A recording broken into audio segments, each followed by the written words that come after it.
Hello everyone, you're here with the new STGIS podcast, Spill the Beans, with the first guest being Mr. Brown. We're very happy to have you here. Thanks, Lynn. Thank you. So, Mr. Brown, Hi. to start off this podcast/interview, I'd like to ask you, as you have been in the school for quite a while now, what is your favorite memory that you have gone through in the school? Sure. It's difficult. There's been a lot of really eclectic moments that I've experienced so far at the school.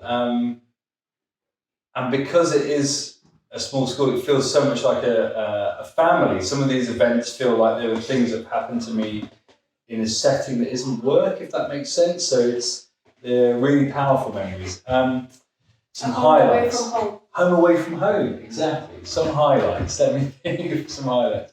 There have been some beautiful moments where students have come back that I've taught, even though when I first came here, obviously you pick up a senior group and you teach them for 1 year and then they leave. Some beautiful moments where they've come back as alumni students and said hi, and that's been really amazing. There have been so many just everyday classroom moments. Again, because of the size of the community, you really get to build a great relationship with your students, right? So some lessons in the organic way that they evolve sometimes, there are just these splendid moments that happen. And as a teacher, what's really beautiful about those moments is I could not have orchestrated that to happen. It just happens organically, but because of the atmosphere that we have as a community of people. So I don't think I can really pick one moment. Like almost every day, certainly every week, there are these moments that I think I should write down, and I'm terrible at writing things down, so I don't always write them down, but I should write them down. So, yes, for your first question, I'm sorry, I can't really pick a moment. There are many moments that I can give. That is an amazing answer. Thanks. I wouldn't have picked one moment or memory as well. It's hard, right? It's really difficult. It is a very hard question. And again, because of the community we have, everything kind of intermeshes. So something that happens when you're in my class, for example, if it's this lovely moment that you have, everybody your friends get to hear about that, and I probably talk about that to the other teachers, and everybody gets to know about it. It's cool, right? It's lovely. Okay, as I do have science with you. Serious stuff. Okay, would you say you're a strict teacher? I would like to point out, I do love the policy where you shoot us with Nerf guns if you see phones. Yeah. So therefore, would you say you're strict to your students? I think there are levels of these things. I don't think I'm particularly strict. You know, like the one rule is just be respectful of each other, right? That's kind of the big rule. And if we're all respectful, then the hope is that we're all working well together for the same benefit, right? To benefit ourselves, to benefit each other in our acquisition of knowledge. I didn't become a teacher so I could become like a police officer or some kind of law person. That's not what I'm interested in. Instead, I'm interested in creating an atmosphere. And I think I say to everybody, we're like a sort of hive mind. We all work together on this. I just maybe have a little bit more experience of the landscape that we're going through. So no, I don't think I'm super strict. I think I hope I create an atmosphere in which people feel they can express themselves without feeling like they're going to get shouted at. And I hope I create an environment in which people feel as though they can explore through the lens of themselves the science that we're doing.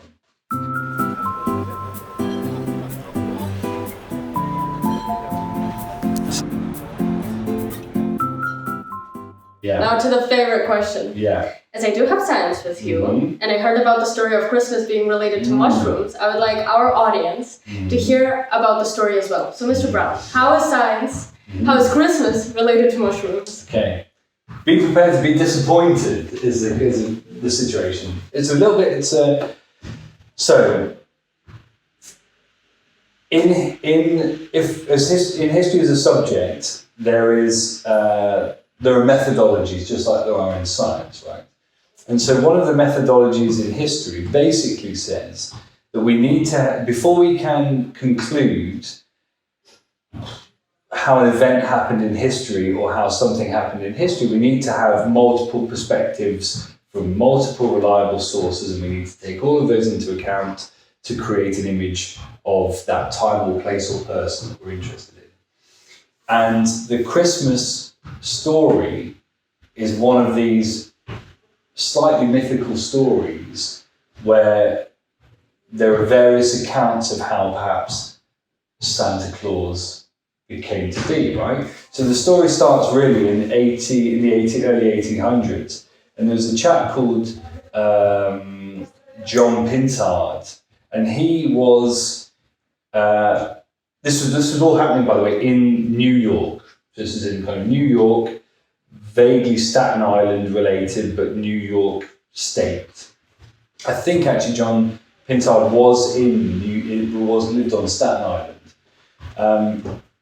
And Christmas, the 25th of December at that time, was considered to be kind of propaganda by the Catholic Church, by the Protestants. And a lot of the people that were on Staten Island at that time were Protestants in their religion. So they had rejected the Catholic Church during the Reformation of the 16th century in England, leading to people leaving on a ship to go to the US, right, and start a new land. So in the 1800s, early 1800s, people still had that image of the 25th of December being related to the Catholic Church, and so they rejected that.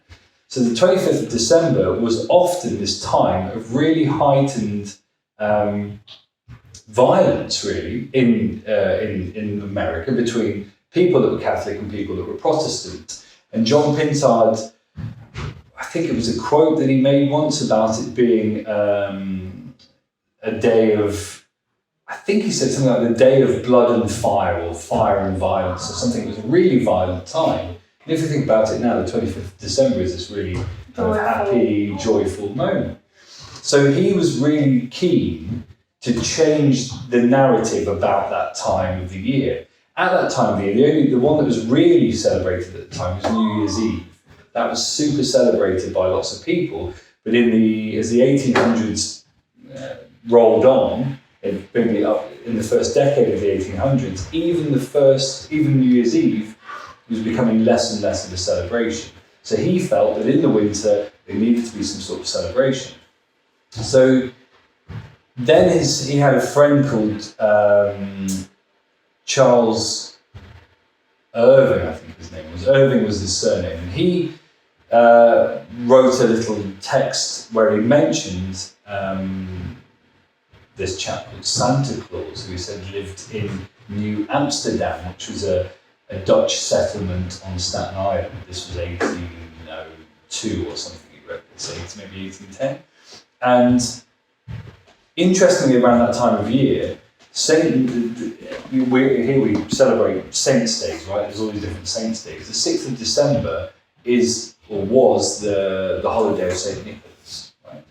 So you have these two kind of characters. You have St. Nicholas, who is a Catholic saint, and then you have this chap Santa Claus, which was like this character that came about.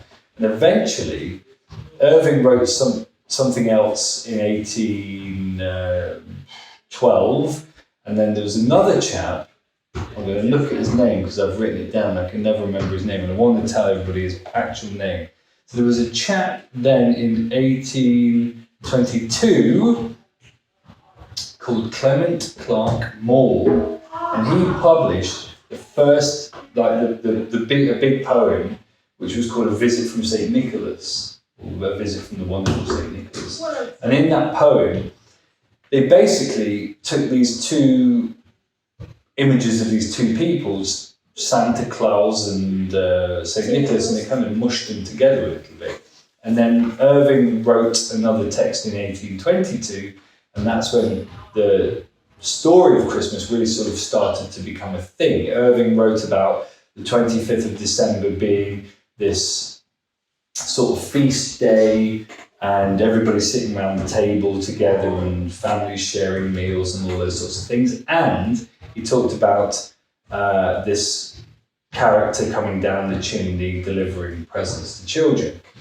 That character had been mentioned, St. Nicholas had been mentioned earlier, 1809 time, as coming down the chimney to deliver presents, but the whole thing had never been packaged up like that. Now, at that time, St. Nicholas, all the depictions of St. Nicholas would have been in black and white, right? There would have been pen illustrations. But to the reader at the time, what's really interesting, we don't think about that now, is that the shading of the clothing and the description of the person, the reader would have automatically filled in the colours of that black and white image with their mind. They would have read something about the costume and then they would have filled in colours. Same way they would have filled in, colours of the white, the mention of the white beard or whatever, the mention of the black boots or whatever it was. And originally Santa Claus, the earliest, as far as we know, description of St. Nicholas and then vaguely Santa Claus, he's wearing all furs, actually, no cloth, all furs. And then that changes to him wearing kind of sometimes green, sometimes yellow. The actual saint, the robes of actual St. Nicholas would have been gold and white, with maybe a touch of red on the lapels or something, but would have been white and gold probably. And so then it was eventually in 1931, I think, St. Nicholas, Santa Claus had become such a prominent character in America, in society, that Coca-Cola decided that they were going to adopt Santa Claus as their mascot. And Coca-Cola had been using red and white in their promotional materials for some years before that, and so they just created the red and white costume for Santa Claus. So it was Coca-Cola. So it was Coca-Cola. He did appear once during the Civil War. What was that? So 1861 to 1864. In wearing the Union Jack, wearing the Stars and Stripes, the American flag, and that was a commentary on that was a commentary on, I guess, the American good overthrowing this idea of slavery, abolishing slavery, right? There's this whole commentary on that. But that was the only time he really appeared in other colours that weren't greens or furs or yellow and gold as an actual Catholic saint. And originally St. Nicholas as a saint would come around at Christmas, give presents to children, and he would give a stick to people if they were naughty. And the child was supposed to then give that stick to their parents so that their parents could beat that child with the stick that they'd just given to them. Crazy, right? It is quite crazy. It's crazy. But, so what's kind of happened is here, it's really interesting, is that people have taken that story of, or the fact that Santa Claus has red and white, and they've taken some practices in a particular indigenous culture, Lapland and bits of Russia and Finland, the Sami people. And the Sami people herd reindeer up there, that's their thing. And they used the Amanita muscaria mushroom, the red and white mushroom. That's where it is. They use that for medicinal purposes. There were some medicinal properties in it. Just the red bit, actually, the red bit contains some chemicals, muscarin, muscimol, which they can make you very ill, but the Sami people thought that they could use them in certain concoctions for medical things. So the medical person in the Sami culture, and in lots of indigenous culture, we call the shaman. It was like a medical person, but also somebody that in indigenous cultures, medicinal can also revolve around me casting a spell, me giving you a talisman to protect you against evil spirits or spirits that will make you sick. So it encompasses all of that stuff. And so the medicine person of the Sami culture would often bring these mushrooms, sometimes as gifts to other people, sometimes as materials that they would then use to prepare a medicine in the house of the sick person. And because of the snow in that part of the world, often they would have to get in and out of the house by climbing down the chimney. That's the way they would get in, right? So I think what people have done is they've sort of taken those ideas of the red and white. Again, one of the attributes of poisoning by the Amanita muscaria mushroom is that you feel like you're sort of flying. And so we've got then all the elements. We've got the reindeer. The reindeer really love Amanita muscaria, by the way. They eat them. They don't get affected by the muscaria and the muscimol. They can process. It goes through their body without being processed. Again, some of the Sami people, there have been some anthropological recordings of them collecting the urine of the reindeer somehow, and then using that because it's got those chemicals in that maybe they can use medically, and it saves them time from boiling it. So we've got all these sort of elements: the flight, the mushroom, the reindeer, the red and white, and somehow they've been overlaid onto this picture of Santa Claus. But I'm not entirely sure where the reindeer thing came from. I suspect that it must have been. And again, I think so. In 1802, there was a description of again Saint Nicholas, and he had I think at that time it was a cart or something, a wagon, and he would land his wagon on the roof of your house, and he would come down your chimney, and he would give gifts to the good children. Mm-hmm. And so I imagined at that time there were horse-drawn carts, right? Everything was drawn by horses. So I wonder if the reindeer was just a more exotic creature than the horse. I'm not sure about that. More magical.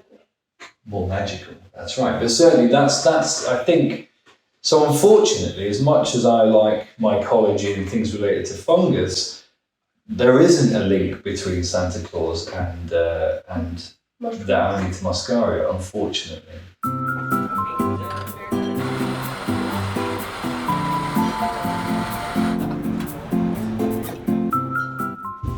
Mr. Brown, what is a life experience that you have had before you came to the school that changed the way you look at life? That's a really good question. A life experience I had before I came here that changed the way that I looked at life. Because I know you've been to the forest, and you've been with hippies, and you have been through so much, and you go paragliding, skydiving. That's a great one, actually. And there are lots, right? We're each of us is we're like a collage of all these bits that we've taken from different experiences that build who we are. That's an experience that I've had. Yeah, I've had some incredible experiences there've been a few kind of sporting experiences that have been incredibly meaningful. When I lived in Switzerland, I went with some friends actually to France, and I flew from a mountain in France, and ended up flying above Mont Blanc, which was an incredible experience, one of the highest mountains in Europe, and that was the highest mountain in Europe. And I was above it, and that was an incredible experience. To be higher than the highest thing on the land. Change the outlook of your life. Yeah, I mean, it's all about, it puts things, a lot of these experiences put things into perspective. I was very lucky to spend some time with some indigenous people from northern Brazil, the Hunicui tribe.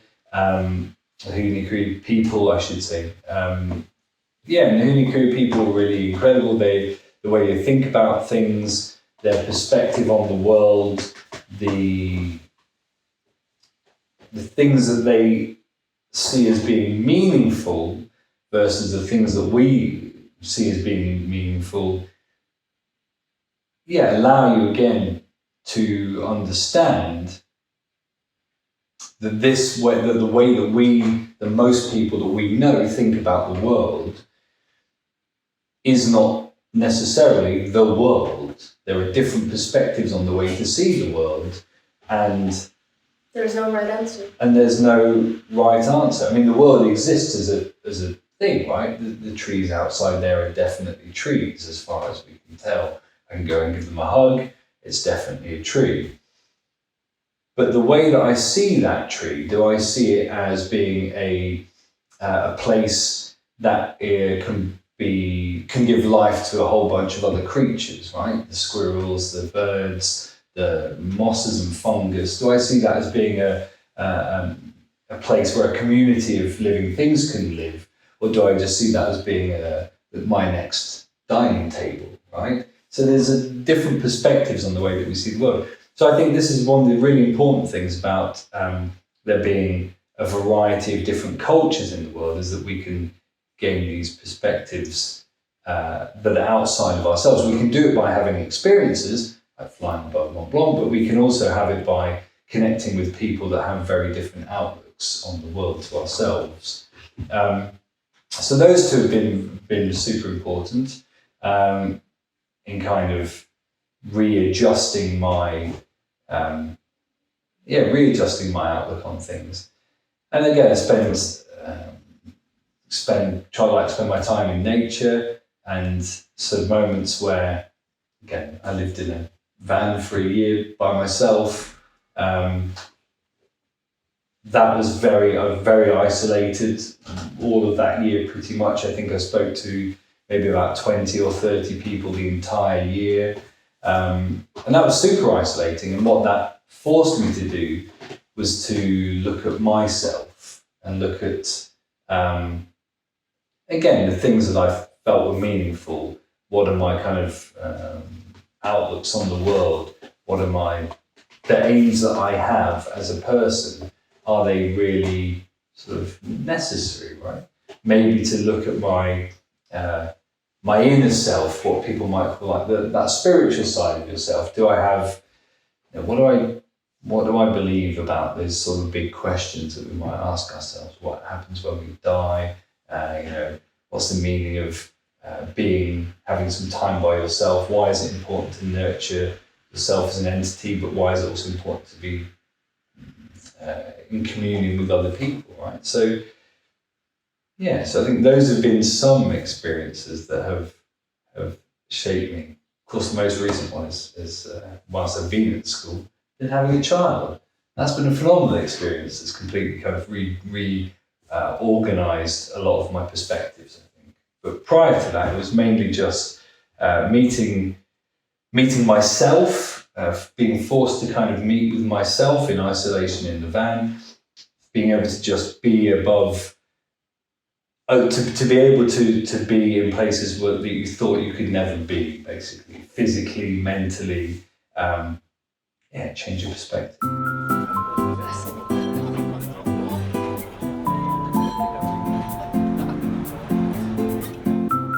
Now, a question from Marcel Proust.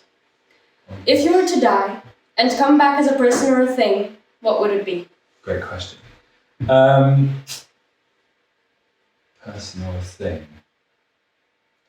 Yeah, I think I hope that when I finally die, when I'm 102, I'll have had a thorough experience of being human. So I don't know if reincarnation happens, I'd necessarily want to come back as a human. I feel I'm happy. I hope by 102 I'll be happy with the experience of being human. And I'll have also obviously been able to have been a part of other humans' journeys. And so I should have a pretty good collective knowledge of a human. What would I come back as? If I could come back. So interesting.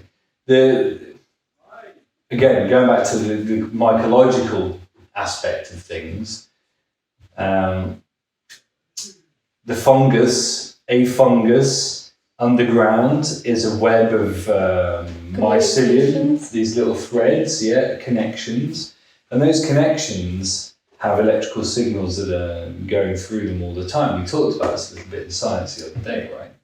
And that network of threads that have electrical signals going through them all the time are sending messages all the time. And the largest organism on the planet is a fungus. I think it's in Oregon, in America, in the US. And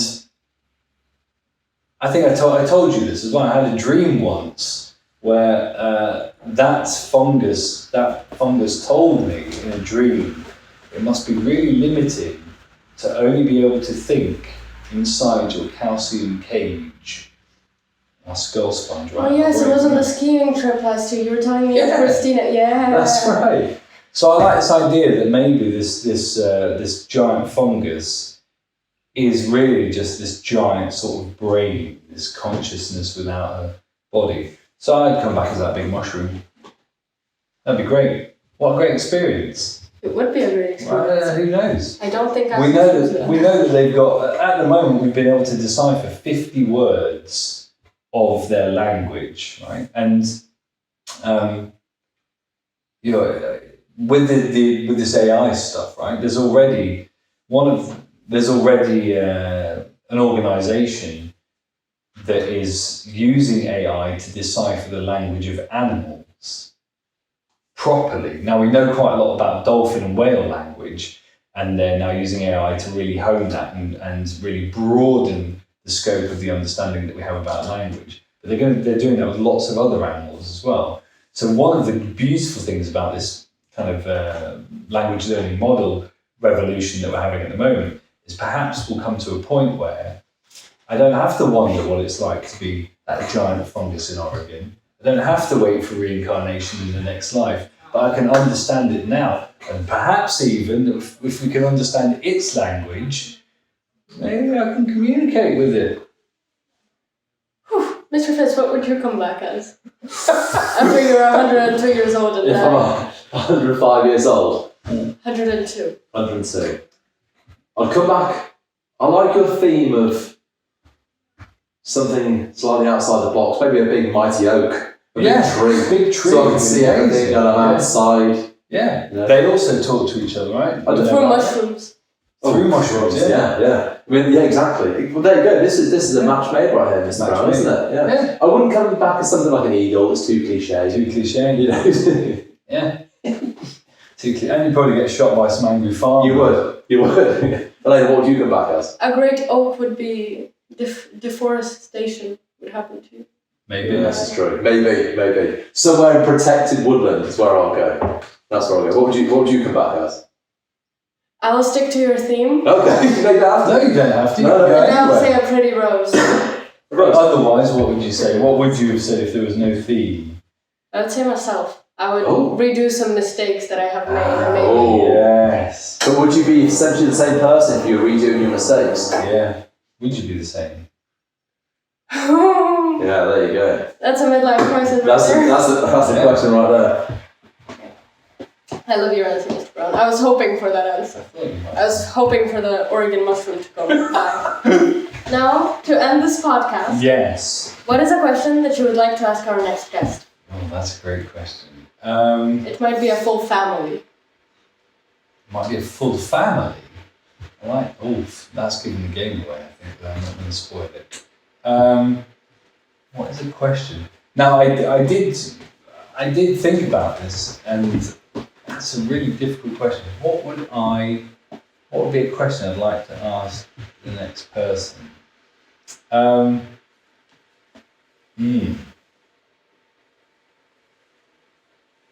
Sure, that's an interesting one. Can we have an idea bubble edited? Yeah, definitely. You can give me a minute and edit out the pause. That's fine. And I'll have a think. A question you want to ask, we're going to ask the next person. You did give me these questions in advance. I did. And I didn't get, I couldn't think of an interesting question. Our theme will be, each guest will leave a question for the next person. And that's a brilliant idea. It's a super idea.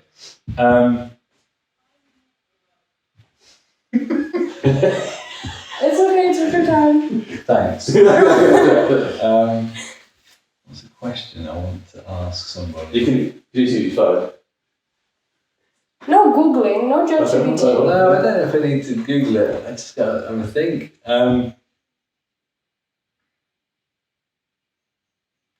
Okay, this is the question I'd like to ask the next guest on the Spill the Beans podcast.